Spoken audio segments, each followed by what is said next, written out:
Mnangagwa, Vice President, General Retired CGDN Chiwenga, Vice President, Colonel Retired Comrade KCD Mohadi, National Chairman of the ruling ZANU-PF Party, Comrade OCZ Mchinguri Kashiri, Minister of State for Harare Metropolitan Province, Comrade O Chidau, Speaker of the National Assembly, Advocate J.F. Mdenda, President of the Senate, Amai M.M. Chinomona, the Chief Justice, L. Malaba, members of the Politburo and Central Committee, Honorable Ministers, Your Excellencies, members of the Diplomatic Corps, members of Parliament, service chiefs, families of heroes and heroines of the Zimbabwe liberation struggle, war veterans, war collaborators, ex-detainees and restrictees, esteemed traditional leaders, ladies and gentlemen, comrades and friends, fellow Zimbabweans, it is my singular honor and privilege to address the nation on this historic 40th commemoration of our National Heroes Day. This occasion occupies a special place in our history and development as a nation, as we remember and pay tribute to our dear countrymen and women who paid the supreme sacrifice for the liberation of our country. Today we are holding our commemorations against the background of renewed, glaring, and unjustified attacks by our perennial detractors, both inside and outside our borders. Let us, however, not lose heart or be discouraged, but look back to our rich history and draw lessons from our departed, who since the 1890s united and showed resilience in their gallant fight against oppressive forces. As the heroes of yesteryear, today we have no alternative. We must, as Zimbabweans, close ranks by uniting in peace, harmony, and with resolute patriotism and a self-love to chart a brighter future for ourselves and for the sake of our motherland. Our position is clear. A firm foundation has been laid and continues to be strengthened for a thriving constitutional democracy and a just, open, accountable, and prosperous society. With unfaltering determination and emboldened by the experiences of the unrelenting attacks on our country in the past 2 decades, we know that the future is bright. Our success is inevitable. The divisive falsehoods and the concoctions by renegades and the supremacists who want to pounce on our natural resources will never win the day. Truth shall triumph over lies and the good over evil. Viva Zimbabwe! Viva Zimbabwe! forward ever, backward never. Comrades and friends, today's 40th National Heroes Day anniversary celebrations are regrettably being held in the midst of the COVID-19 pandemic. Hence, our event today will not have the usual fanfare, as we have to be in compliance with the World Health Organization's guidelines. Be that as it may, our commemorations are uniquely significant in that we are combining recognition of heroes and the heroines of both the first and second Chimrenga Umvukela. In this regard, the mounting of the statue of Mbuyane in Harare, our capital city, will immortalize the supreme sacrifice that was paid by our forebears. The location of the statue carries added historical meaning because the intersection of Samora Machel Avenue and Julius Nyerere Way is the spot where Mbuyane used to rest and drink water from a river that flowed at that site. Other heroes and heroines from the early wars of resistance will also be honored in a similar manner. Among them, General Muchane Kumalo, who commanded the Imbizo Regiment under King Lobengula, that defeated the Alan Wilson Patrol at the Battle of Pupu on 10th December 1893. Other distinguished heroes and heroines of the first Chimrenga, Umvukela, such as Sekuruka Gubi, Chaminuka, Mukwati, Queen Lozi K. Kumalo, Chinengundu, Mashaya Mombe, Mugandani, Lolo, Chiwashira, Mucheche Terwa, Chingaira Makoni, and Mapondera, among others, will be accorded appropriate recognition. From the second Chimrenga, Umvukela, the late General Josiah Magamatongo Gara and General Alfred Nikita Mangena, Comrade Robert Gabriel Mugabe, Comrade Joshua Nkabuko Nkomo, and Comrade Simon Rengesai Mzenda, among others, will also be honored. We must, as a people, appropriate our Liberation War heritage and shape the narratives by telling our own journey to freedom and independence.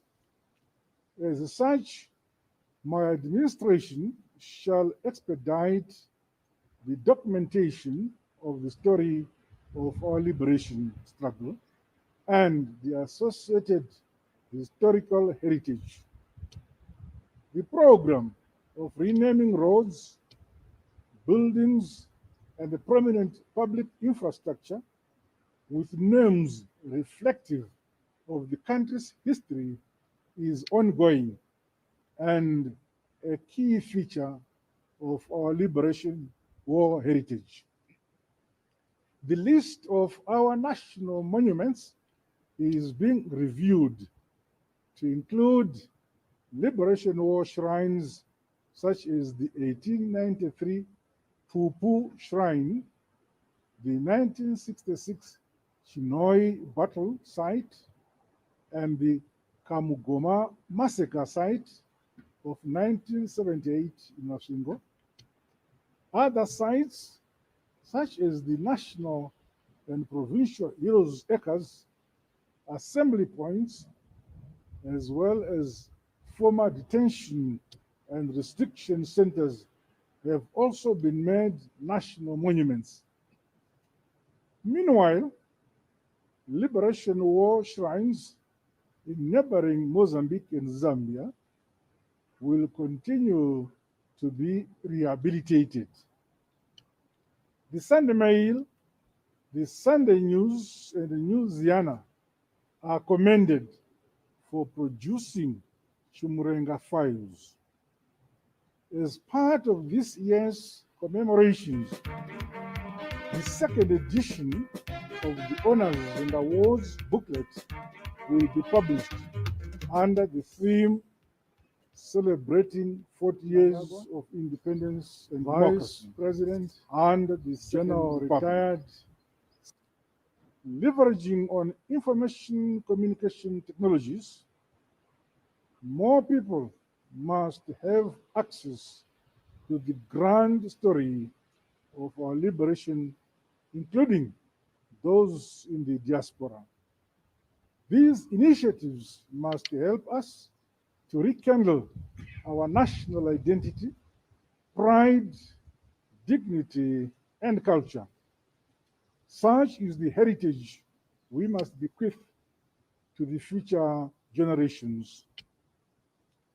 At the continental level, Zimbabwe is honored to be the host of the Museum of the African Liberation History, which catalogs African history and resistance to colonial oppression from the 1890s until the attainment of political independence. Fellow Zimbabweans, the 40th Heroes' Day anniversary comes at a time when the Second Republic is accelerating our national development. This is in spite of the continued illegal sanctions imposed by some Western countries, coupled with the negative impact of climate change, which has grossly affected our economic growth projections. Land was one of the major reasons the country's gallant sons and daughters took up arms to fight for the liberation of our beloved country. The Second Republic, under my administration, continues to consolidate the gains of the revolution. We shall never betray the principles of the revolution. The blood of those who fought for our land shall forever be honored through maximum use of our land. In this quest, my administration embarked on the first phase of the land audit, which has now been completed. Underutilized land identified through the audit will be allocated in line with government policy. To further stimulate productivity, a multi-pronged agriculture recovery plan is being rolled out. This will result in increased productivity of maize, wheat, soybeans, and traditional grains. Similarly, the implementation of the Pfumvudza concept is progressing well and will see a transformation to food security at the household level. Farmers are encouraged to honor the departed heroes by taking full advantage of the recapitalization of the Command Agriculture Program, dam construction, irrigation development, and mechanization programs, which my administration is undertaking in partnership with the private sector. The setting of pre-planting producer prices as an incentive, together with the growth plan, must give impetus to our farmers to boost production and productivity. The land that our heroes fought for includes all that which is under that land. The strategic roadmap for the attainment of a US 12 billion mining sector by 2023 is on course. In line with this policy, the use it or lose it principle is being strictly enforced in order to unlock resources for enhanced production. The Mines and Minerals Act, Chapter 21, 5 is being amended into a competitive, modern, investor-friendly, and supportive law which will benefit the majority of our people. Through robust, modern, and innovative synergies between the ministries of energy and mines, Zimbabwe is on track to emerge as a net exporter of energy by 2023. These are the emerging new realities that we are celebrating at this 40th Heroes Day commemorations. Fellow Zimbabweans, the Second Republic's vision of a private sector-led industrial development is gaining momentum. In this regard, the Zimbabwe National Industrialization Policy Framework, with its focus on the resuscitation of industry, establishment of new industries, export development, innovation in the rural industry systems, is beginning to bear fruit. The translation of knowledge into goods and services being spearheaded by the Ministry of Higher and Tertiary Education, Innovation, Science and Technology Development through Education 5.0 will further accelerate sustainable socio-economic modernization and transformation. Considerable road construction and rehabilitation is underway throughout our country. 2 days ago, I was pleased to officially open a portion of the Harare-Masvingo Bike Bridge Highway. This attests to our abilities as a people to use our own local skills and resources to improve our infrastructure and overall quality of life.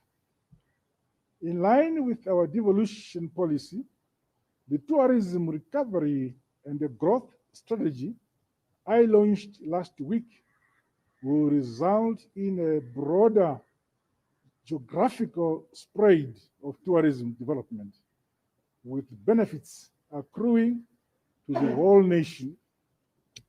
In addition, the devolution policy has begun to enhance the democratic participation of our communities in decision making. This is in turn promoting good governance, equalization, and development that leaves no one behind in our bid to maintain a prosperous, unitary Zimbabwe. This is the multifaceted heritage bequeathed to us by the heroes and the heroines whom we are remembering today. The recently induced macroeconomic stabilization measures have had the effect of stabilizing our currency and reducing volatility in the prices of goods and services, as well as creating a conducive business environment. Comrades and friends, my government continues to prioritize the security and the welfare of vulnerable citizens through the Food Deficit Mitigation Program. Other social protection measures have been scaled up for persons living with disabilities and those left vulnerable as a result of the COVID-19 pandemic. The provision of decent housing, quality health care, water and sanitation remain important promises we must deliver in honor of our fallen heroes. Our war of liberation was fought with the support and solidarity of many international friends and partners. Zimbabwe's foreign policy continues to be focused on engagement and re-engagement with other countries for mutual benefit. Fellow Zimbabweans, the Second Republic has, since its inception, accelerated the entrenchment and consolidation of our democracy, constitutionalism, and the rule of law in pursuit of social justice and equal opportunities for the economic empowerment of the previously marginalized majority. Informed by a cardinal ethos during the liberation struggle, the Second Republic's thrust in the fight against corruption is unwavering. My administration, therefore, makes no apologies for fixing our systems across the social, economic, and political spectrum. Accountability and transparency will keep on being enforced in every facet of our society. The door to the old manner of doing things is closed.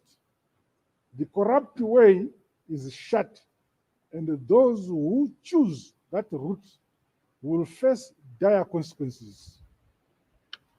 Peace, unity, harmony, and love are prerequisites for the achievement of our country's prosperity and sustainable socio-economic development.